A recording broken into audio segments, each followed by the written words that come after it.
Nah, baik. Assalamualaikum warahmatullahi wabarakatuh. Bagaimana kabarnya Bapak Ibu? Sehat? Sehat. Nah, sekarang saya akan memaparkan tentang menyebarkan pemahaman dan penerapan pengalaman budaya positif. Nah, Bapak Ibu, sebelum kita mulai, kita ice breaking dulu ya. Oke. Nah, kalau saya bilang tepuk satu, tepuk satu. Coba dulu, tepuk satu. Tapi kalau tidak ada tepuknya, berarti Bapak Ibu tidak boleh bertepuk ya. Misalnya dua. Ya, bisa? Bisa. Nah, tepuk satu. Tepuk dua. Tepuk tiga. Dua. Nah, sehingga kurang konsentrasi ya Bapak Ibu.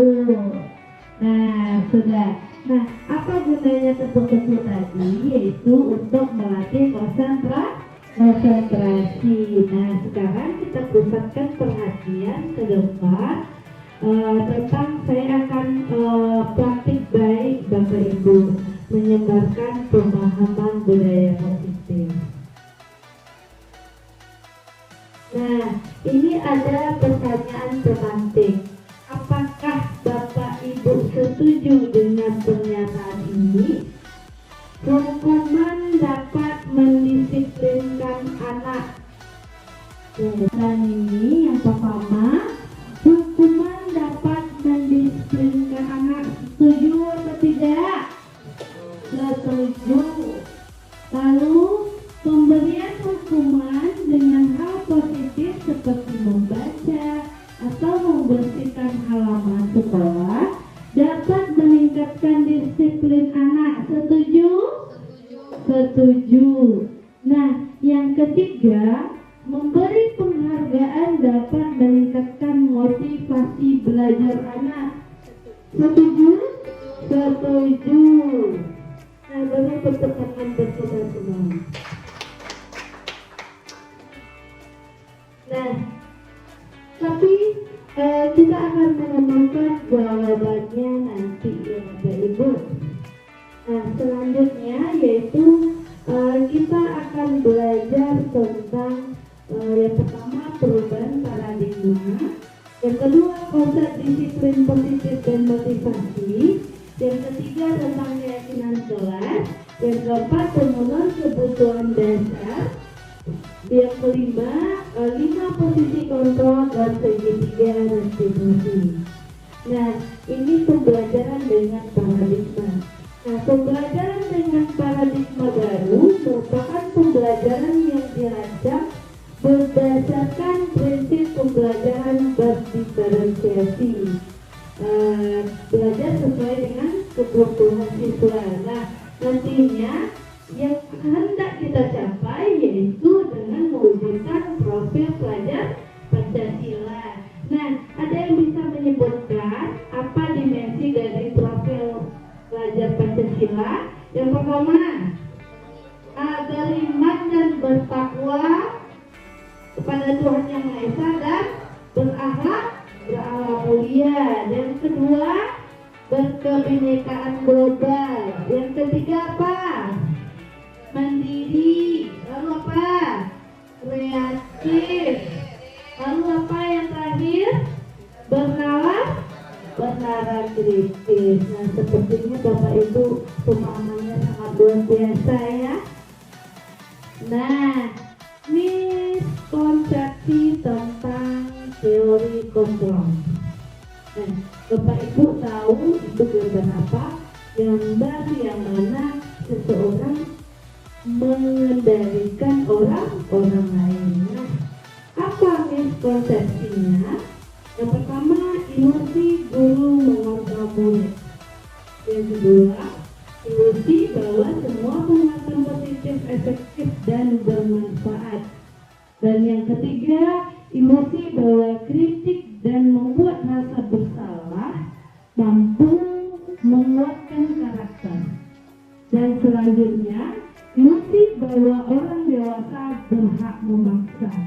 Nah, ini atas nama ilusi berarti ini sebenarnya tidak apa? Tidak baik ya Bapak Ibu. Nah, merubah paradigma stimulus respon ke pendekatan peluang kontrol. Nah, stimulus respon ini contohnya yang pertama, realitas kebutuhan kita sama. Itu stimulus respon. Tetapi sebenarnya teori kontrolnya apa? Realitas kebutuhan kita berbeda.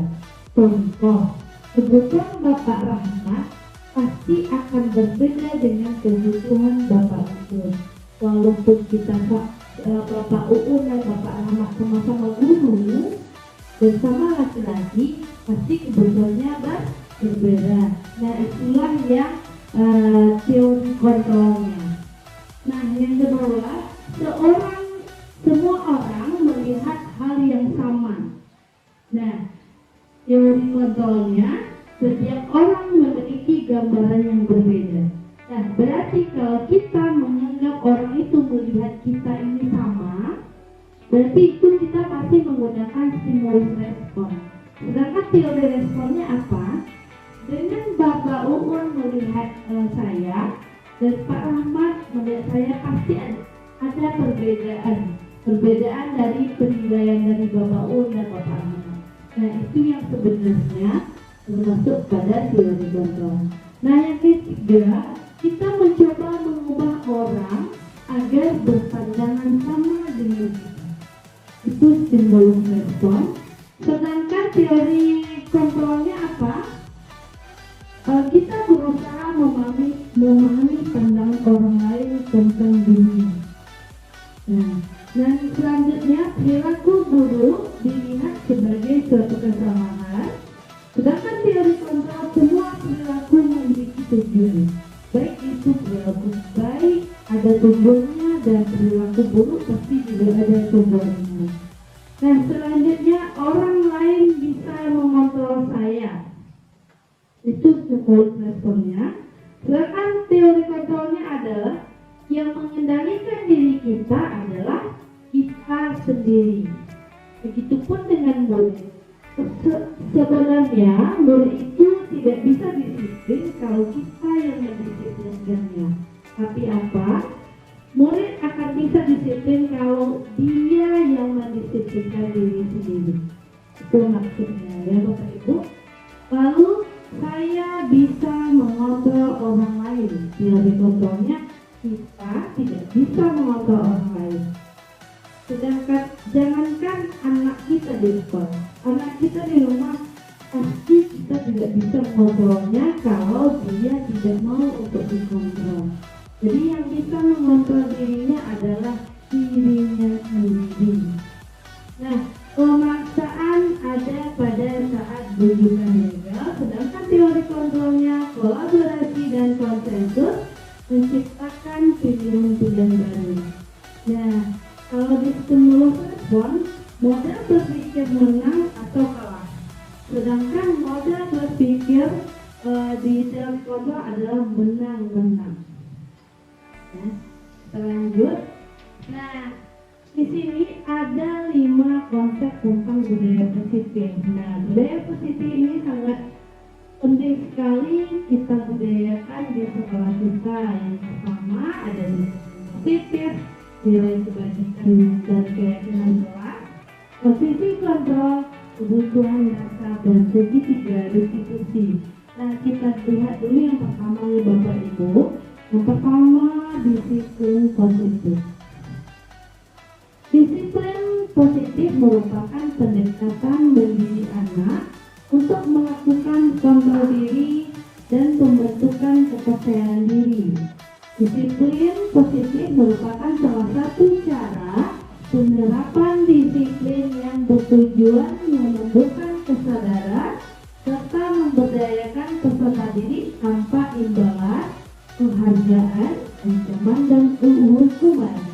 Sebagai pendidik, tujuan kita adalah menciptakan peserta didik yang memiliki disiplin diri, sehingga mereka berperilaku mengacu pada nilai-nilai kebajikan universal, memiliki motivasi intrinsik dalam perubahan perilaku yang lebih baik. Nah, maksudnya di sini motivasi intrinsik ini contohnya seperti ini. Apabila anak berperilaku baik karena disuruh oleh Bu Yona, berarti itu motivasi ekstrinsik. Namun apa yang kita munculkan nantinya adalah motivasi dari dalam diri, yaitu motivasi intrinsik. Nah, nilai-nilai kebajikan. Nilai-nilai kebajikan yang universal ini maksudnya adalah nilai-nilai kebajikan yang ada pada daerah kita. Contohnya, kalau kita menganut dari nilai kebajikan profil Pancasila, jelas saja tadi ada beriman dan bertakwa kepada Tuhan, berakhlak mulia, berkebinekaan global, gotong royong, mandiri, kreatif, dan bernalar kritis. Sedangkan contoh nilai kebajikan yang lain ada toleransi, rasa hormat, integritas, mandiri, menghargai, antusias, empati, keingintahuan, kreativitas, kerjasama, dan banyak yang lainnya, Bapak Ibu. Nah, kita masuk ke teori perilaku manusia. Manusia berperilaku ada dua motivasinya. Yang pertama, seperti saya jelaskan tadi, ada motivasi ekstrinsik, berarti dari luar diri, dan ada motivasi intrinsik. Nah, tadi kita sudah ada pertanyaan pemantik. Kita akan menemukan jawabannya di sini, Bapak Ibu. Nah, untuk menghindari ketidaknyamanan atau hukuman, apa yang akan terjadi apabila saya tidak melakukannya?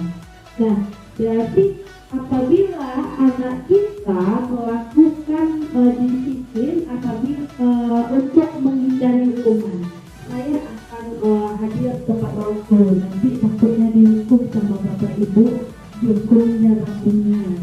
Nah, itu ternyata apa? Motivasi eksternal itu. Eksternal datang dari luar, karena adanya hukuman, nanti disuruh nyiram, makanya dia disiplin. Nah, yang kedua, untuk mendapatkan imbalan dari orang lain, contohnya tadi hadiah tadi ya Bapak Ibu, kita beri penghargaan,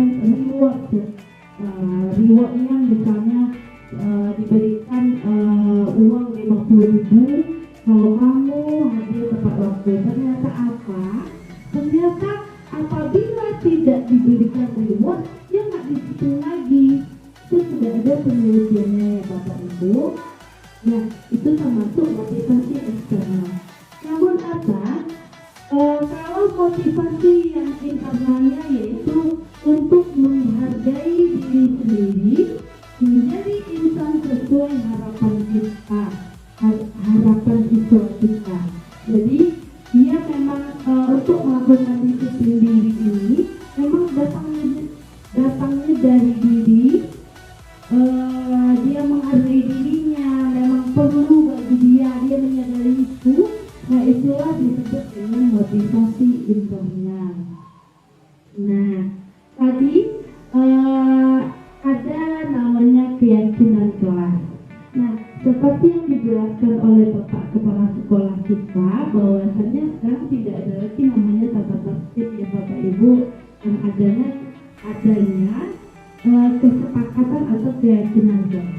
Nah, apa itu?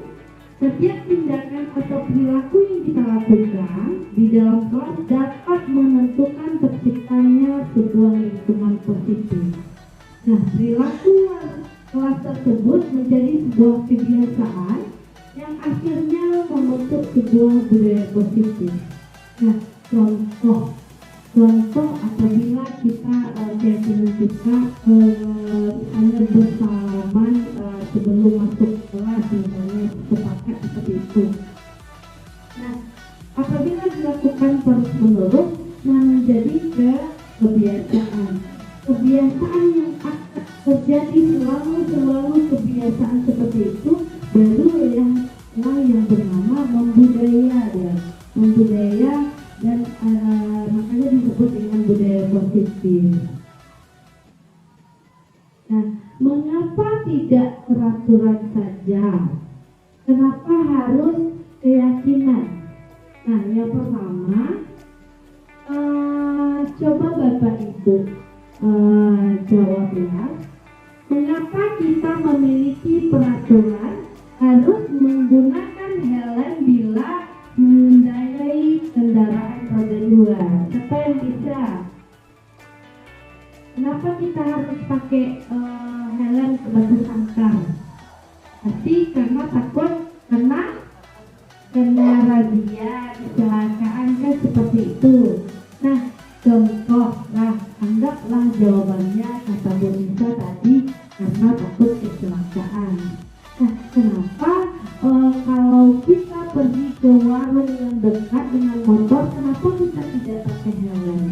Jawabannya pasti karena dekat ya Bu. Nah, itulah yang disebut dengan peraturan tadi. Kalau kita mentaati peraturan, pasti kita tidak tahu dampaknya pada kita. Dan tapi kalau sudah dipikirkan, kalau ini kita yakin bahwasannya kalau tidak pakai helm, kecelakaan nanti kita akan meninggal seperti itu. Meskipun dekat.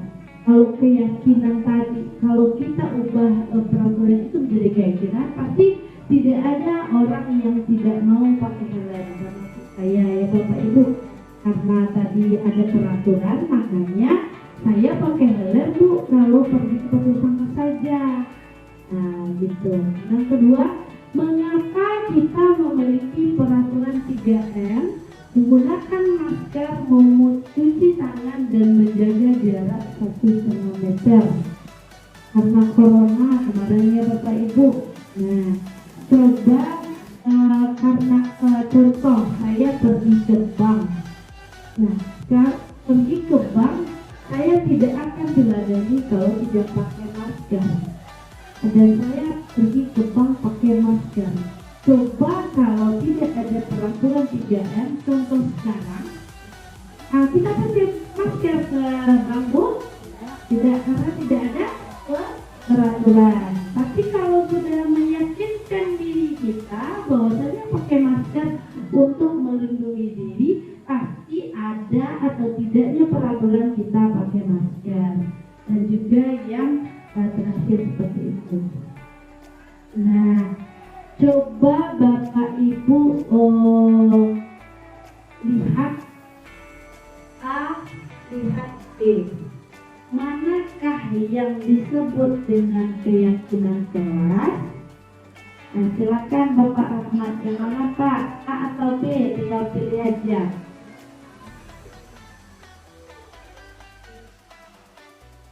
Ya, sama-sama kesepakatan kelas ini ya Bapak Ibu.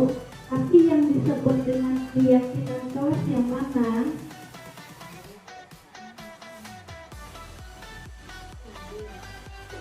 Yang B, buktinya yang B. Terus apa lagi Bu? Hasilnya yang mana? A atau B? B. Bu Nisa? A. Pak Ahmad? B. Mau apa Pak? Yang B. Nah, jawaban yang benar adalah tadi nggak ada rewardnya nih Bapak Ibu. Kalau ada rewardnya tadi apa? Berarti tidak dari diri ya Bapak Ibu. Nah, jawabannya adalah yang B. Kenapa itu? Karena ada nilai-nilai kebajikannya di dalam sana. Contoh, kesepakatan kelas kami dan guru murid yang saling menyayangi. Mana kata kebajikannya, nilai-nilai kebajikan universalnya tadi? Saling menyayangi. Yang kedua apa nilai kebajikannya? Semangat. Nah, kami yang ketiga yang mana?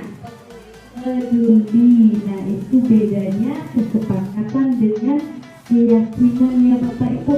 Nanti Bapak Ibu walas Silakan bikin keyakinan kelas dengan memasukkan nilai-nilai kebajikannya. Kalau contohnya seperti ini, tidak boleh datang terlambat, itu termasuk apa? Peraturan, bagus.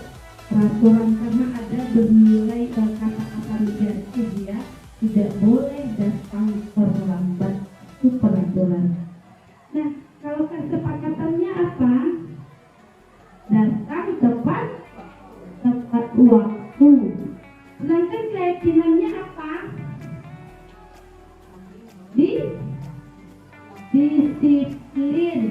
Kalau datang tepat waktu pasti disiplin. Nah, itu bedanya ya Bapak Ibu. Peraturan ada kata-kata negatifnya, sedangkan kesepakatan kata-kata yang lebih positif daripada negatif. Sedangkan kalau keyakinan ada nilai kebajikan universal di sana ya Bapak Ibu. Nah, sekarang saya akan menanyakan kepada Bapak Ibu, ini apa nilai kebajikan yang dituju? Saya sudah menjelaskan tadi bahwasannya ada nilai-nilai kebajikan bertanggung jawab, disiplin, jujur, ya. Nah, yang pertama, selalu kembalikan buku ke tempatnya apa? Bertanggung jawab, dilarang mengganggu orang lain,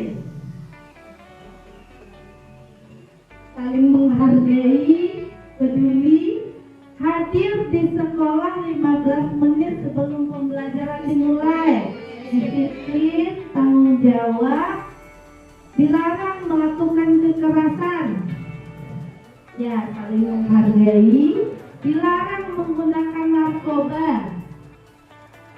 Apa itu? Ya, peduli dengan orang lain, kesehatan, keamanan, bergantian atau menunggu giliran. Ya boleh, disiplin. Gunakan masker apa tadi? Kesehatan. Masa ya kebersihan bisa. Nah, jangan berlari di kelas atau koridor. Apa? Ya, disiplin boleh. Kita lihat dulu ya jawabannya benar atau enggak.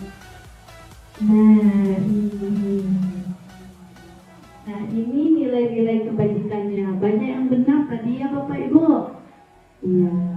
Tepuk tangan buat kita semua.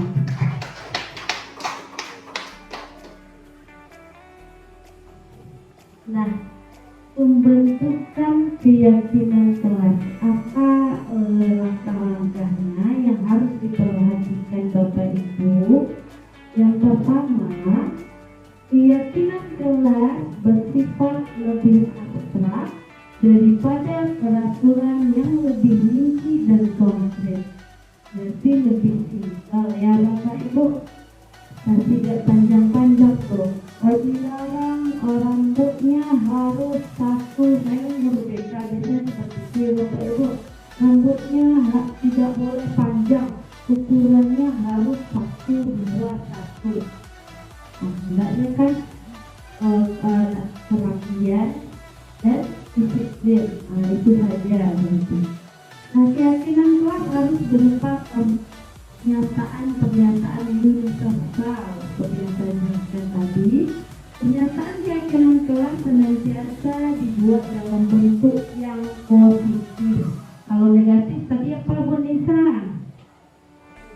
Dengan kata-kata negatif apa tadi apa? Peraturan. Hebat sekali ya Ibu kepala sekolah. Nah, selanjutnya keyakinan kelas hendaknya tidak terlalu banyak sehingga mudah diingat dan dipahami oleh semua warga kelas. Contohnya, datang tepat waktu, tidak boleh terlambat, tidak boleh cabut. Itu kita masukkan ke disiplin. Keyakinan kelas sebaiknya sesuatu yang dapat diterapkan di lingkungan tersebut. Semua warga kelas hendaknya ikut berkontribusi dalam pembuatan keyakinan kelas lewat kegiatan curah pendapat. Nah, ini tadi yang dikatakan bahwasannya keyakinan kelas ini datang dari siswa, nanti dia dicatat dan dirangkum oleh ibu wali kelas nanti dengan kata-kata yang positif dan dengan masukkan nilai-nilai kebajikan yang universal, lalu ditandatangani oleh warga kelas. Nah, itu berarti kegiatannya hendaknya semua ikut berkontribusi. Dan selanjutnya bersedia meninjau kembali keyakinan kelas dari waktu ke waktu. Nah, bisa direvisi ya ibu-ibu keyakinan kelasnya kalau tidak pas. Nah, ini kita masuk ke perbedaan hukuman dan konsekuensi. Nah, kalau hukuman sesuatu yang menyakitkan harus terjadi. Nah, berarti hukuman itu sesuatu yang tidak disukai oleh siswa. Nah, sedangkan konsekuensinya sesuatu itu harus terjadi. Nah, membuat anak sakit fisik maupun hati untuk jangka panjang di waktu yang lama. Jadi apabila tidak disukai, pasti anak tersebut akan membuat sakit hati. Sedangkan konsekuensi kalau kita ganti, membuat anak merasa tidak nyaman dalam jangka waktu yang pendek. Kalau hukuman, anak membenci kedisiplinan. Sedangkan kalau kita beri konsekuensinya, anak menghargai disiplin. Kalau hukuman lebih kepada paksaan, sedangkan konsekuensi stimulus atau tanggapan siswa. Yang hukuman mendorong anak menyakiti diri sendiri, sedangkan konsekuensi mendorong anak agar mudah menyesuaikan diri. Hukuman konsepsi diri yang buruk, sedangkan konsepsi diri yang baik. Hukuman anak belajar untuk menyembunyikan kesalahan, sedangkan konsekuensi anak belajar untuk mematuhi peraturan. Hukuman marah, merasa bersalah, dipermalukan, merasa tidak dihargai. Sedangkan kalau kita beri konsekuensi, dia cuma merasa kehilangan hak, dibuat tidak nyaman, diasingkan untuk sementara waktu. Nah, sekarang tugas Bapak Ibu coba menjawab dulunya. Mencatat jawabannya ini, hukuman atau konsekuensi, tinggal pilih saja ya Bapak Ibu. Silakan mengasihkan tangan bagi yang bisa.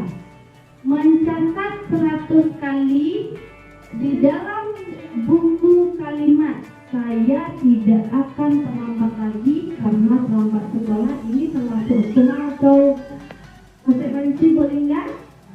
Hukuman, bagus. Nah, yang kedua, ada yang tidak jawaban lain? Sudah, hukuman. Lari mengelilingi lapangan basket 2 kali karena terlambat hadir di sekolah. Siapa? Bu Wel? Hukuman. Bagus. Ada yang jawaban lain? Tidak. Nah, yang ketiga, murid diminta push up sebanyak 15 kali karena tidak menggunakan masker ke sekolah. Ada yang bisa menjawab? Hukuman lagi. Ya, bagus. Nah, yang ketiga, keempat, menggantikan kelas kertas tugas teman yang telah dicoret-coret. Mengganti kertas teman karena dia sudah mencoret-coret, termasuk hukuman atau konsekuensi?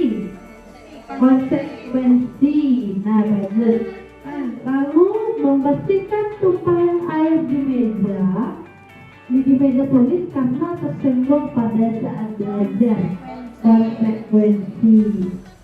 Nah, murid disuruh untuk menggunakan sepatu seharian di sekolah karena tidak mengenakan sepatu hitam. Termasuk apa? Hukuman. Lari mengelilingi lapangan basket 2 kali karena selama 10 menit untuk pelajaran pejok. Apa nama? Hukuman. Nah, beri tepuk tangan buat kita semua. Nah, kita akan lihat jawaban Bapak Ibu apakah benar atau salah nih ya. Nah, yang mana yang salah? Nah, yang terakhir Bapak Ibu salah. Kenapa? Nah, lari mengelilingi lapangan basket 2 kali karena terlambat 10 menit untuk pelajaran PBOK. Itu bukan hukuman para konsekuensi. Nah, kenapa seperti itu? Nah, kita lihat dulu ya. Murid diminta push up 15 kali karena tidak menggunakan masker ke sekolah. Nah, ada hubungan antara A dan B. Tidak menggunakan masker pun ada hubungannya? Tidak. Nah, karena itu disebut dengan hukuman. Tetapi lari mengelilingi lapangan basket 2 kali karena selamat belajar pejok. Ada hubungannya lari dengan PJOK? Ada. Nah, itu disebut dengan konsekuensi. Tapi kalau lari disuruh karena terlambat sekolah, itu tidak ada. Itu berarti itu hukuman. Nah, saya contohkan di pelajaran agama ya. Contohnya begini, si A terlambat dan disuruh membaca Al-Fatihah. Itu termasuk konsekuensi karena memang ada hubungannya membaca Al-Quran, surah Al-Fatihah dengan PAI. Contohnya kalau bahasa Inggris juga seperti itu. Contohnya anak terlambat ke sekolah dan disuruh untuk membacakan 10 nama-nama hewan dalam bahasa Inggris. Itu bukan hukuman, itu konsekuensi. Tetapi terkadang memang anak terlambat disuruh baca ayat, berarti itu hukuman ya. Iya, karena tidak ada hubungannya. Ya. Jadi kita besok ya Bapak Ibu termasuk saya ya, karena saya memang hukuman. Ya, karena saya ini juga baru belajar dan baru dapat kemarin dan ditransfer kepada ibu-ibu. Sama-sama berubah kita ya Bapak Ibu. Nah, selanjutnya kita masuk ke kebutuhan dasar manusia. Apa sih kebutuhan dasar manusia? Mungkin Ibu bahasa Inggris bisa. Yang pertama apa? Memiliki. Yang mana Bu? Sayang, bilang. Oh ya, kasih sayang. Ya. Lalu apa Ibu? Awal kekuatan. Wah ya, kekuatan. Ya. Apalagi bahasa Inggris. Fun. Bidang kebebasan. Nah, kalau fun apa Bu? Kebahagiaan. Pan. Ya. Ya, lucu kebahagiaan. Ya. Freedom. Kebebasan. Kebebasan. Yang di tengah-tengah apa?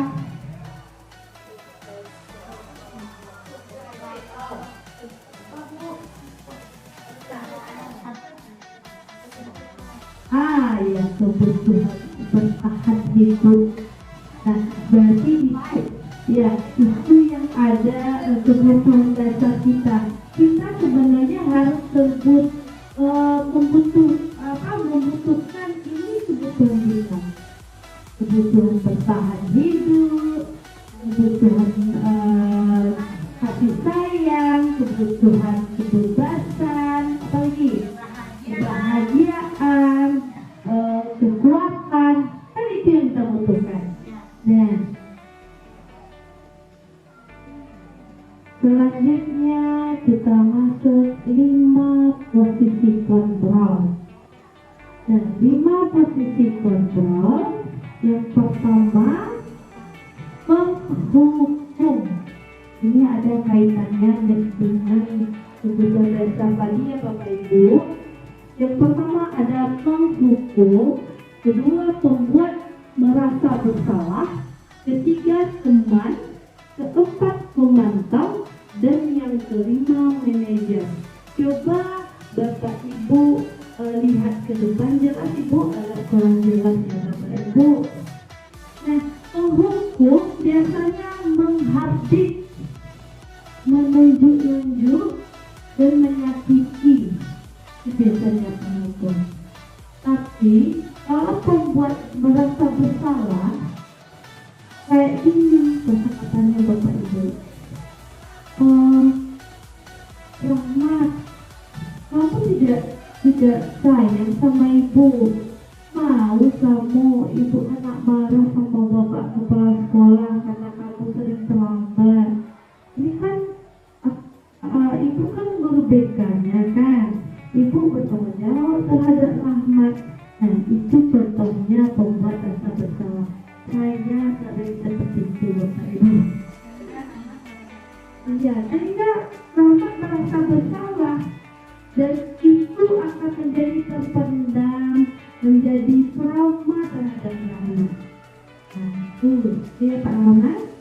Nah, kalau penghukuman Pak Uun lagi ya, Uun, kamu silakan lagi ke lapangan tuh. Kamu terlambat saja kamu. Itu termasuk penghukuman. Dan suaranya keras, dan dari bahasa, dari apa tindakan yang kita suruh kan. Nah, teman ini lebih kepada kayak gini. Pak Asril selamat. Iya. Kan sudah dibilang nggak boleh terlambat. Ya udahlah, masuk aja gampang tuh. Kita besi gitu ya. Nah, kalau memantau apa? Memantau lebih kepada mengendalikan contohnya menghitung dan mengukur. Nah, sama seperti ini ya Bapak Ibu. Nah, Ibu Nesa, selamat lagi ya Ibu. Nah, apa peraturan kita Bu? Tidak boleh selamat kan Bu? Nah, Ibu tahu kan bahwasannya ada peraturan tidak boleh terlambat. Jadi Ibu harus bagaimana Ibu? Kalau tidak terlambat lagi, nah, itu memantau. Nah, kalau manajer apa? Mengajukan pertanyaan-pertanyaan, lebih menguatkan pribadi. Nah, contohnya Ibu Linda terlambat ya Bu. Coba Yona tanya, kenapa Ibu terlambat? Hujan deras. Nah, seharusnya Ibu Linda kalau hujan deras harus pakai apa? Pakai mantel. Nah, keyakinan keras apa ya Ibu Linda langgar? Seperti itu ya Bapak Ibu. Nah, coba kita rasakan yang mana, posisi mana kita biasanya. Nah, kalau saya ya Bapak Ibu, saya posisi 1 ada, posisi 2 apalagi, posisi 3 apalagi juga ada. Saya sering bilang kepada siswa seperti ini, tadi Ibu guru BK, ada Ibu anak Ibu, betul Ibu kan ditegur oleh Pak Eko kan. Nah, jadi anak kita mau berubah tapi karena siapa? Iya, karena kita ya. Nah, kalau teman baik enggak? Ternyata tidak juga. Ya, contohnya kalau dia merasa berteman dengan kita, otomatis kalau nggak ada kita nih, sama guru lain dia nggak mau disiplinin. Kita nggak disiplin aja, kan nggak disiplin. Nah, yang posisi yang paling bagus apa Bapak Ibu? Iya, betul sekali, manajer ya Bapak Ibu. Nah, hendaknya kalau besok kita merubah persepsi kita ya Bapak Ibu, sama-sama berubah untuk jadi manajer walaupun sulit ya. kita masuk ke restitusi. Restitusi itu apa?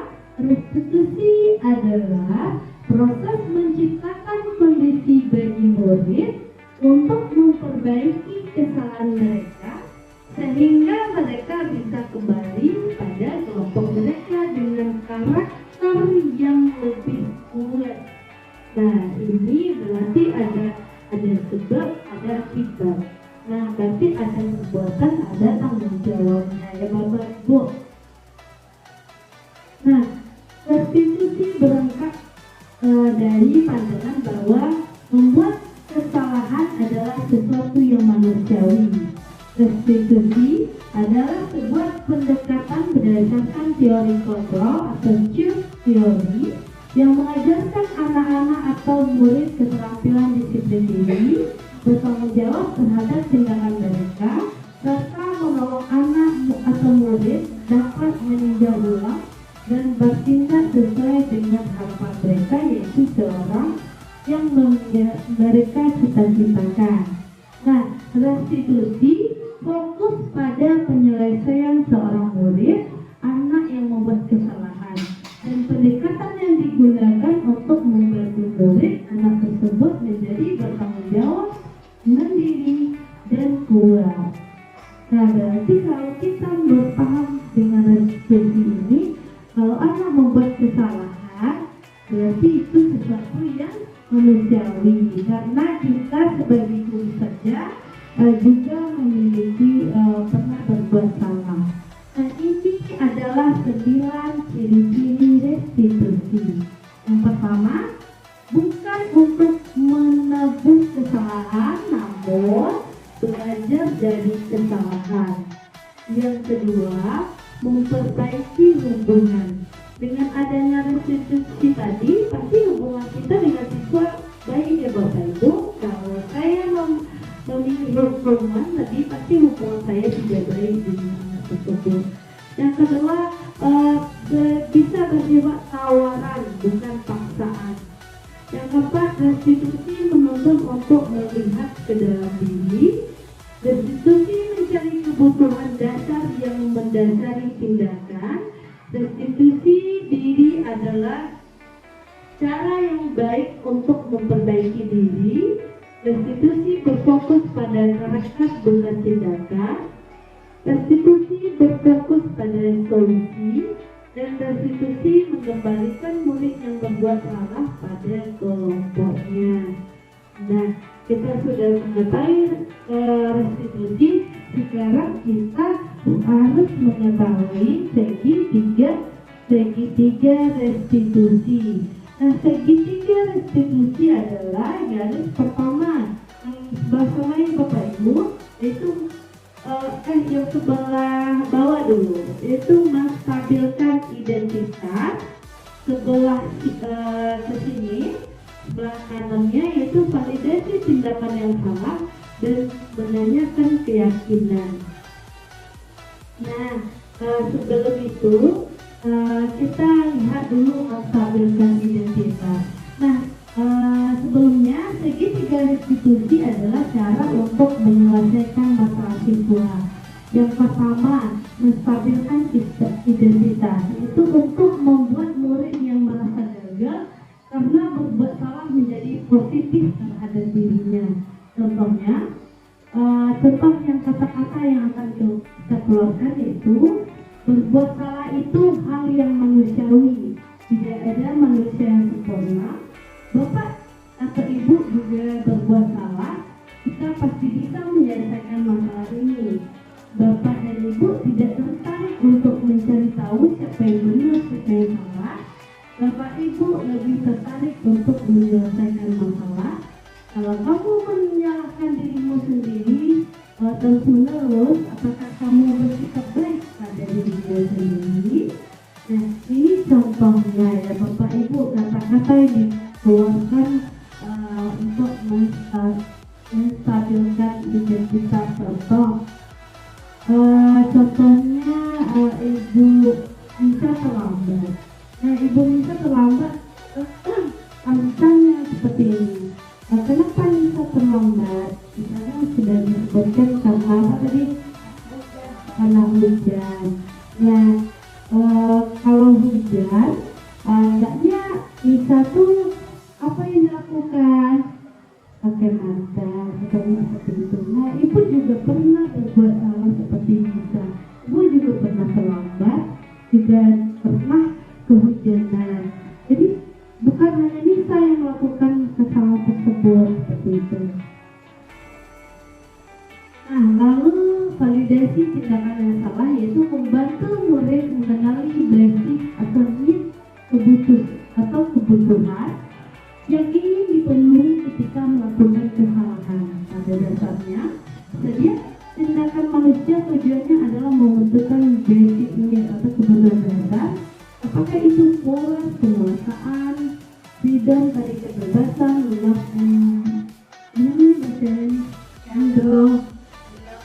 belong, diterima ataupun kesenangan dan survival itu bertahan hidup. Nah, kata-katanya apa? Kamu bisa saja melakukan hal yang lebih buruk daripada itu, tapi kamu tidak melakukannya, kamu bisa. Bagus itu, bagus karena bisa hanya terlambat saja, tidak melakukan hal yang lebih buruk. Ya, pasti kamu punya alasan mengapa melakukannya. Nah, apa yang penting bagi kamu, Bu Nisa? Misalnya, saya harus menyiapkan mantel besok Ibu. Kamu boleh tetap berusaha menjaga sikap itu, tapi tambahkan sikap yang lain yang baru. Maukah kamu belajar cara lain untuk mendapatkan yang kamu butuhkan tanpa harus memukul? Ini contohnya kalau ada masalah memukul ya Bapak Ibu. Apakah kamu bisa melakukannya lebih baik untuk besok hari? Nah, ini adalah pertanyaan yang kita berikan pada siswa. Nah, yang terakhir baru menanyakan keyakinan. Menanyakan keyakinan yaitu murid melihat kesalahannya dihubungkan dengan nilai-nilai kebajikan yang diyakininya. Mendasari manusia berinteraksi dengan orang lain. Apa nilai yang kita percaya di kelas atau sekolah kita? Nilai-nilai kebajikan atau keyakinan apa yang telah kita sepakati? Kelas yang ideal itu seperti apa sih? Kamu ingin jadi anak seperti apa? Apa yang kamu rasakan ketika kamu melakukan itu? Kamu menjadi orang yang seperti apa? Nah, berarti yang menanyakan keyakinan kita masuk kepada menanyakan keyakinan kelas. Contohnya kalau tadi terlambat karena hujan, tadi pas menanyakan keyakinan kelas apa yang ibu ingin langgar. Nah, itu yang termasuk keyakinan. Nah, apabila kita sudah menerapkan segitiga restitusi dalam menyelesaikan masalah anak, berarti itu kita sudah masuk ke posisi manajer. Nah, sekarang apakah Bapak Ibu ada yang ditanyakan?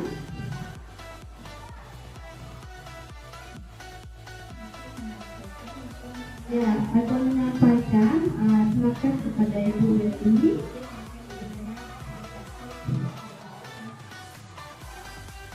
Dari paparan dari saudara tadi, sepertinya memang betul-betul sangat bermanfaat ya. Karena seperti yang pertama tadi kita lihat ada yang namanya teori respon, ada yang namanya teori kontrol. Jadi kalau bisa kita gunakan yang teori kontrol.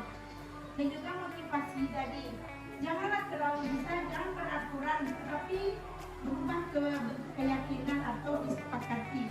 Sepertinya kalau peraturan, ini membuat peraturan harus dilakukan oleh orang lain. Sementara keyakinan atau menyepakati atau disepakati tadi dibuat secara bersama, disepakati bersama. Seperti itu. Ya, beri tepuk tangan untuk Ibu Wendy. Nah, ada lagi Bapak Ibu. Nah, sekarang kita merefleksi ya. Tadi sudah disimpulkan oleh Ibu Wendy. Nah, sekarang Bapak Ibu silakan pikirkan hal baik apa akan didapat dari kegiatan ini.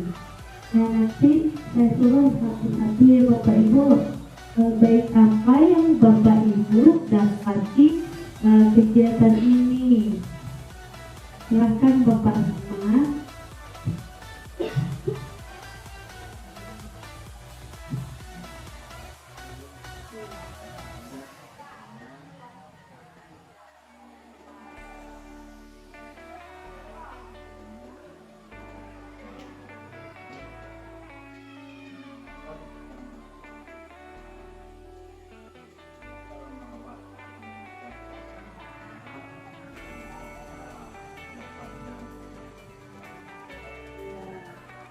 Tangan buat Bapak Rahmat, berarti bermanfaat ini ya Bapak Rahmat. Nah, selanjutnya kepada Bapak Uun, hal baik apa yang Bapak Uun dapat dari kegiatan ini?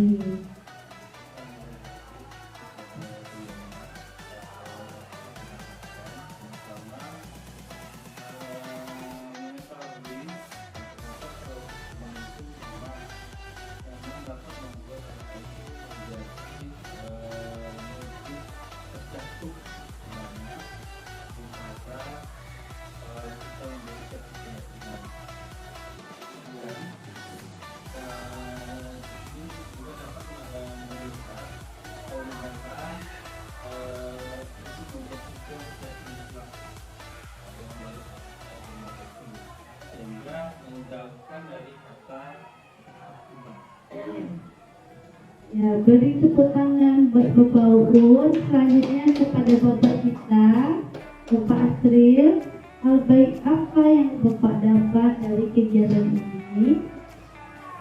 Tadi waktu yang diberikan,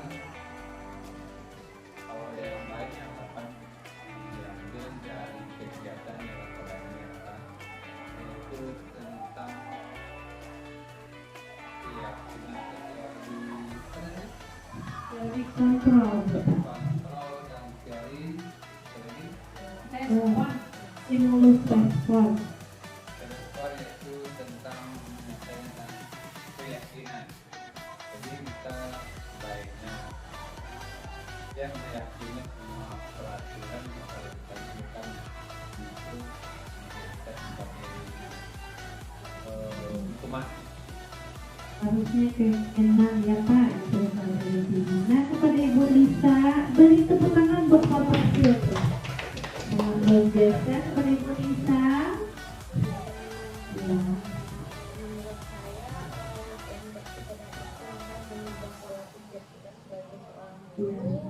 Bahwasanya hukuman itu tidak perlu digunakan pada seseorang. Ya. Lebih bagus kita meyakini bahwa kita itu hukuman itu menjadi sebuah Manajer ya. Ya, posisi manajer. Ya, bagus Ibu Lisa. Selanjutnya kepada Ibu Linda. Silakan Ibu Linda. Ya.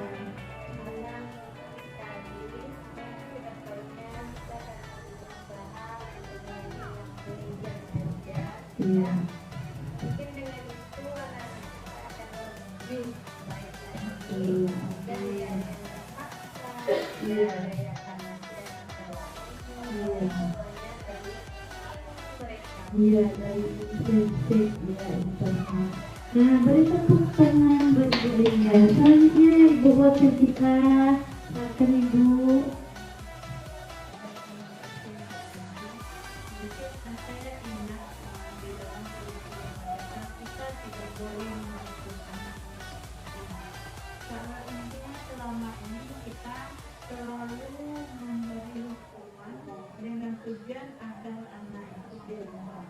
Kita melihat selama ini, ya, kalau hanya untuk hukuman anak akan melakukan berkali-kali. Nah, mudah-mudahan dengan keyakinan bersama, mudah-mudahan anak tidak terbebani dan bisa merubah perilakunya ke arah yang positif. Ya, beri tepuk tangan sama luar biasa dari Ibu wakil kita. Boleh Bu, boleh Ibu Eni. Silakan Ibu Eni. Kedua kalinya. Iya. Nah, maka ini ya Maksudnya yang tadi itu kalau bisa memang betul-betul yang internal dari diri anak tentu mendisiplinkan diri tadi. Janganlah karena kita mandikan baju rapi seperti itu, tapi kalau bisa betul-betul lahir dari dirinya sendiri. Jadi jangan eksternal tetapi Iya, bagus sekali Bu Weli. Tepuk tangan buat Ibu Weli. Nah, ini karena yang maksud Bu Weli ini seperti ini. Sama Bu Yona guru BK, ada Bu Yona masukin baju. Misalnya ada Bu Yona, waktu ada Bu Yona masukin baju. Ternyata apa? Iya, ternyata apa? Ternyata Bu Yona pergi cuti kemarin Bu, keluar baju mereka Bu. Itu karena Bu Yona lagi. Nah, ya karena eksternal tadi. Nah, selanjutnya kepada Ibu Eni.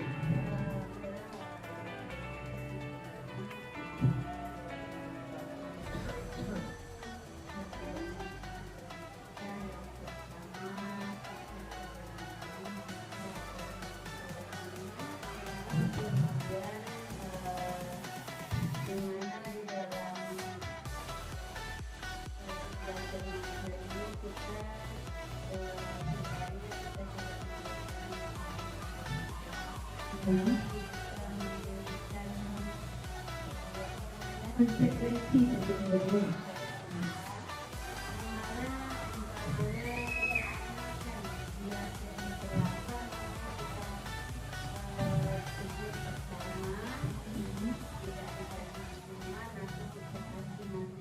Kemudian mungkin dia akan terlambat ke sana, terus mungkin dia akan berjalan di dunia bersama Iya, biasanya dia berubah. ya. Bisa juga nanti disuruh setor ayat ya tuh. Jadi kalau dia terlambat berarti ada dampak positifnya, ayatnya banyak ya Bu ya yang hafal. Ya, beri tepuk tangan buat Ibu kita. Terakhir kepada Ibu kesenian, Ibu Nesa. Silakan Ibu.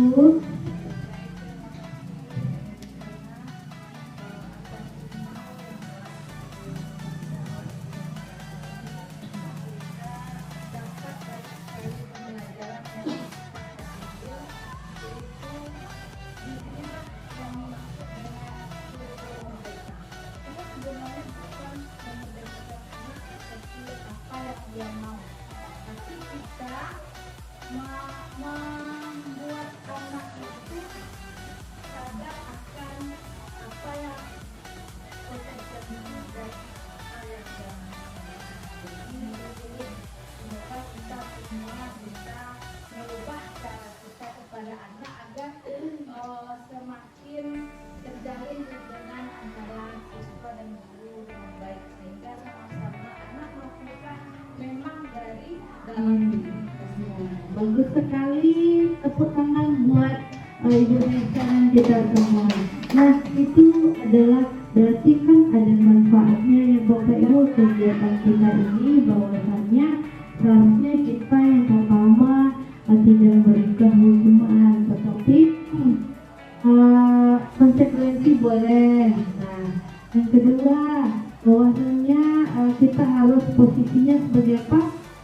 Manajer, ya, sebagai penghukum. Misalnya kita merasakan pemain itu biasa gitu kan, bagus gitu. Tapi tidak ternyata tidak Bapak Ibu. Yang selanjutnya ini saya ubah.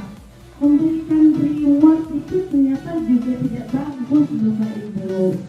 Nah, kita pikir kan kalau punishment saja yang tidak bagus, reward bagus. Ternyata kalau reward ternyata juga tidak bagus.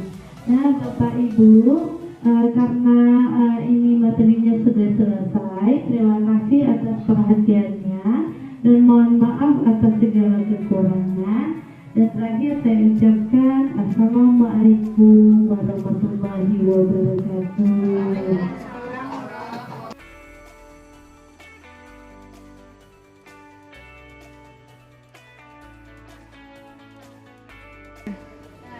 Assalamualaikum warahmatullahi wabarakatuh.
Suatu keyakinan akan lebih memotivasi seseorang dari dalam atau motivasi intrinsik. Seseorang akan lebih tergerak dan bersemangat menjalankan keyakinannya daripada mengikuti serangkaian peraturan. Begitu pula murid-murid kita. Nah, biasanya anak-anak ibu kalau disuruh dilarang datang terlambat, itu adalah sebuah peraturan. Agak berat kan? Tetapi kalau kita bikin keyakinan jelas, kita sepakat untuk tidak datang terlambat, nanti kita keyakinan itu seperti kedisiplinan. Bisa ya nak? Nah, ciri-ciri keyakinan kelas yang pertama berupa pernyataan universal.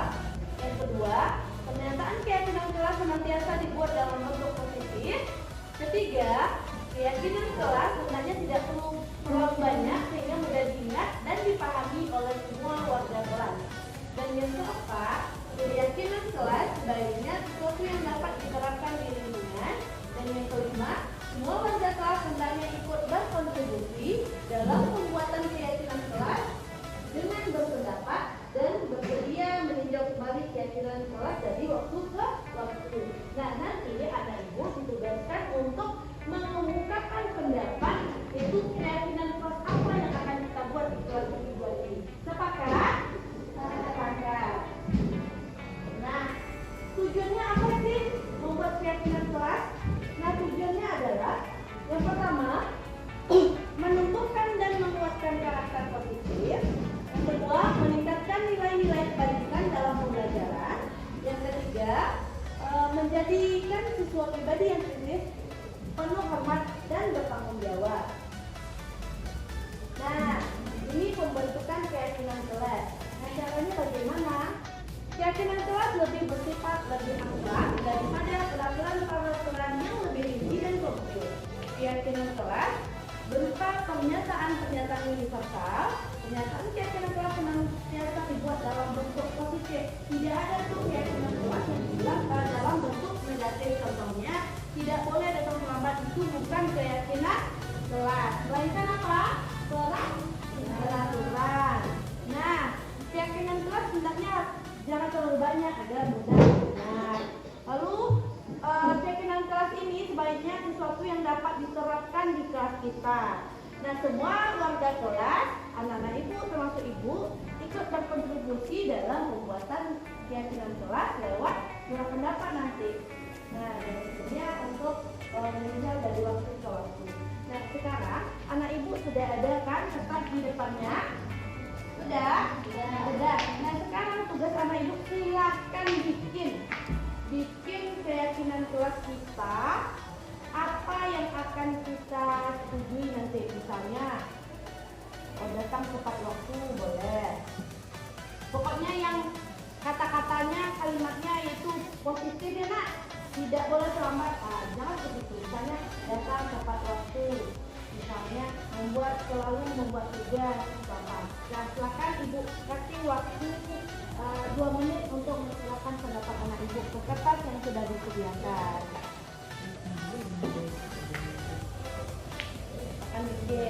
Kalimatnya harus yang positif ya nak ya.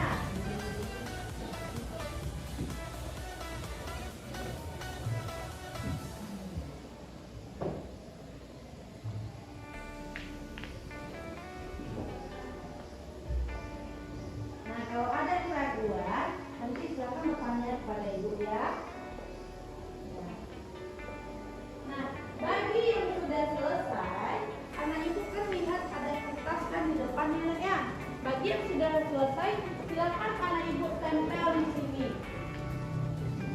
Nah, silakan ditempel di sini kalau bagi sudah selesai ya. Cukup 1 orang 1. Nah, bagi yang sudah selesai ya.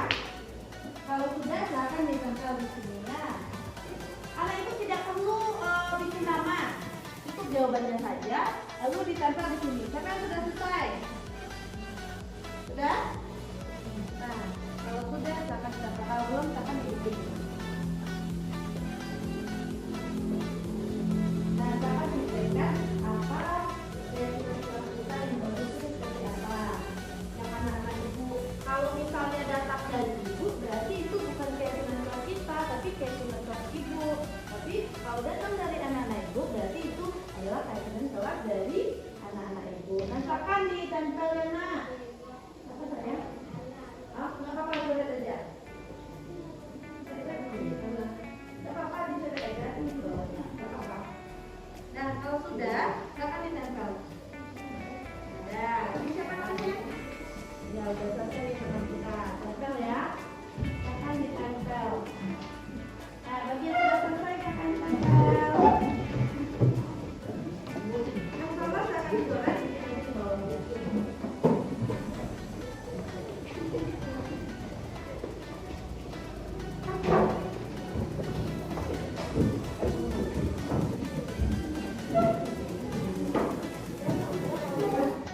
Ya, sudah semua. Alhamdulillah dulu.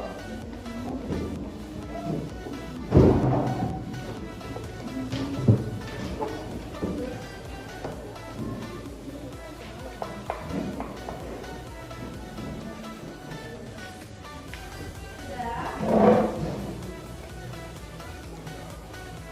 Nah, yuk semua. Sudah. Nah, silakan. Tempel.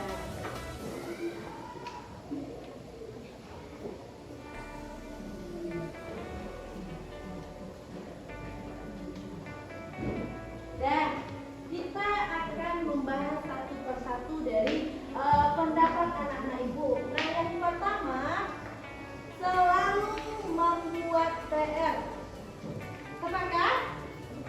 Sepakat. Lalu kerjakan tugas yang diberikan guru, tidak boleh terlambat. Nah, kerjakan tugas yang diberikan guru, sepakat?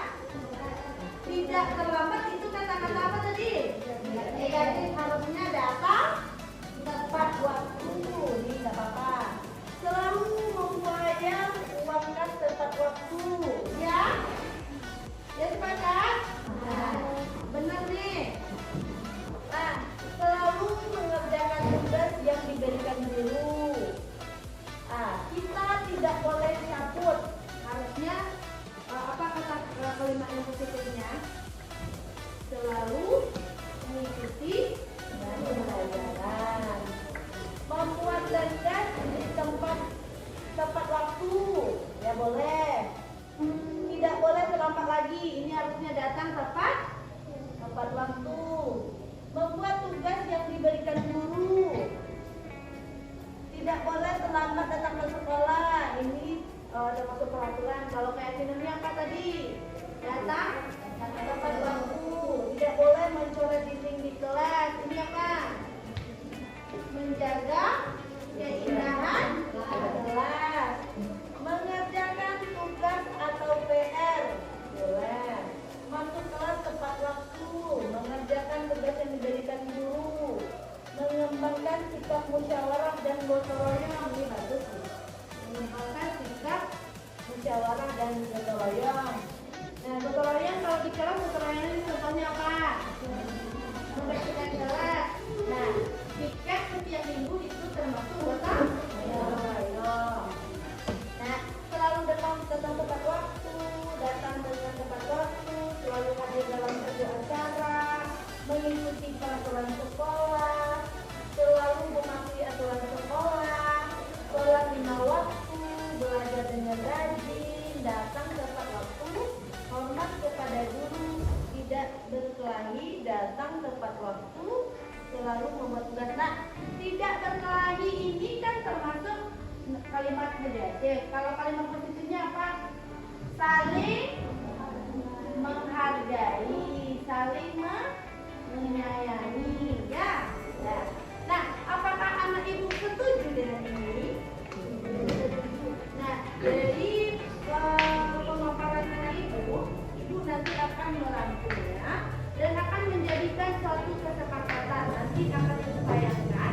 Kalau anak ibu setuju, silakan anak ibu bilang setuju. Kalau tidak setuju, nanti kita beri renovasi nanti ya.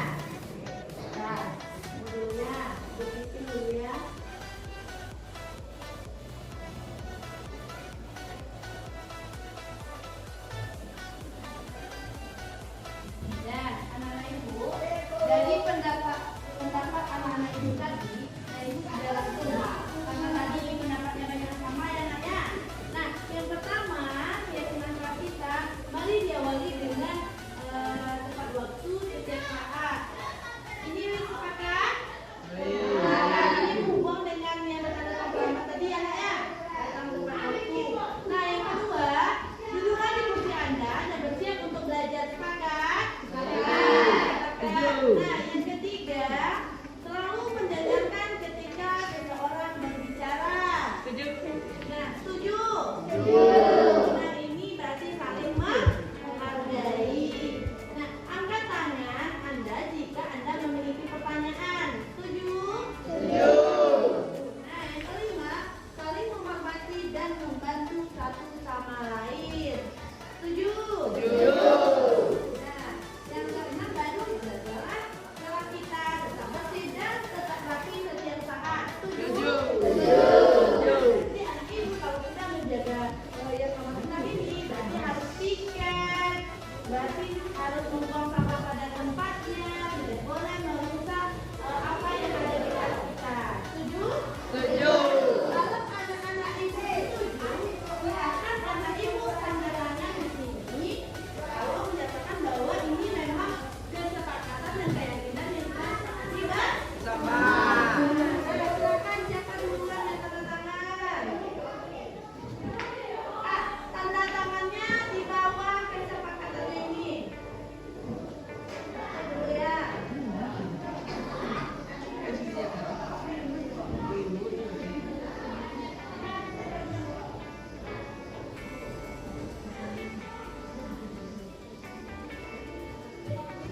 Nah, dimulai dari barisan yang mana? Bawa pena saya.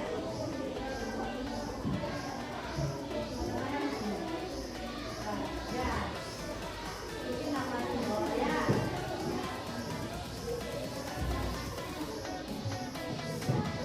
Ya. Pasir. Nah, yuk berdiri semuanya. Nah, berarti anak ibu sepakat? Sepakat. Nah, silakan ditanda tangan.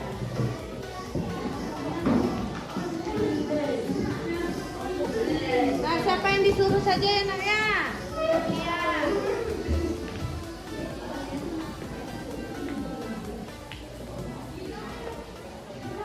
Ya, Najwa dan teman-teman lagi ke depan semua, Najwa.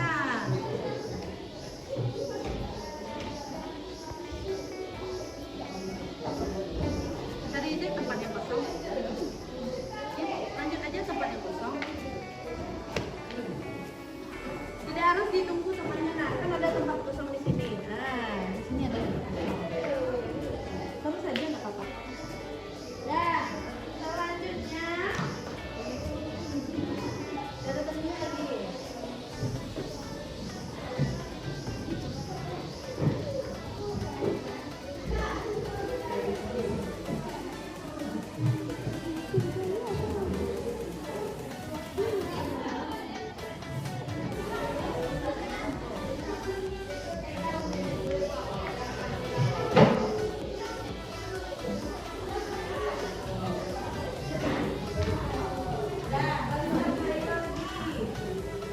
Isi di tempat yang kosong ya.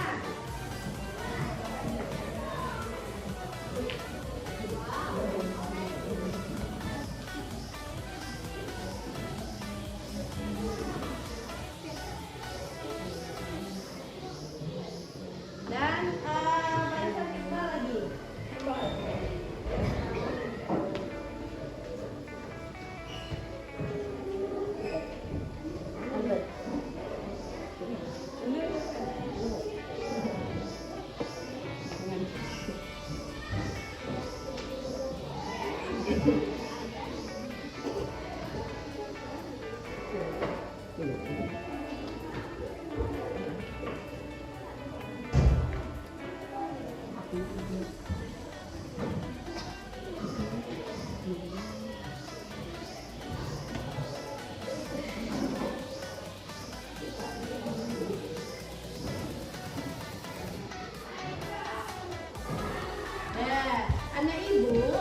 berarti anak ibu sudah menyetujui keyakinan kelas yang kita sepakati bersama. Ya kan? Ya kan, ditandai dengan anak ibu menandatangani kesepakatan yang sudah kita sepakati. Nah, diharapkan nanti anak ibu mentaati semua kesepakatan atau keyakinan yang telah kita sepakati bersama, ya nak ya. Karena apa? Karena ini datangnya dari anak ibu, otomatis ibu percaya bahwasannya anak ibu akan meyakini dan mentaati keyakinan kelas kita ini, ya? Ya? Ya. Nah, nanti akan ibu print bagus-bagus ini ya nak ya, kesepakatan kita ini, dan nanti kita akan baca di kelas kita. Nah, mungkin hanya itu yang dapat ibu sampaikan hari ini. Nah, terlebih dan terkurang ibu mohon maaf. Ibu sudahi dengan Assalamualaikum warahmatullahi wabarakatuh. Waalaikumsalam warahmatullahi wabarakatuh.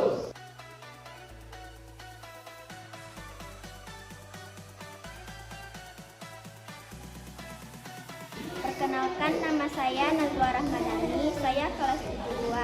Saya sangat senang membuat keyakinan kelas dengan Ibu Senja Ramayana karena itu sangat bermanfaat untuk kelas saya. Kelas semua. Perkenalkan, nama saya Ira Sujaltami, saya kelas 72.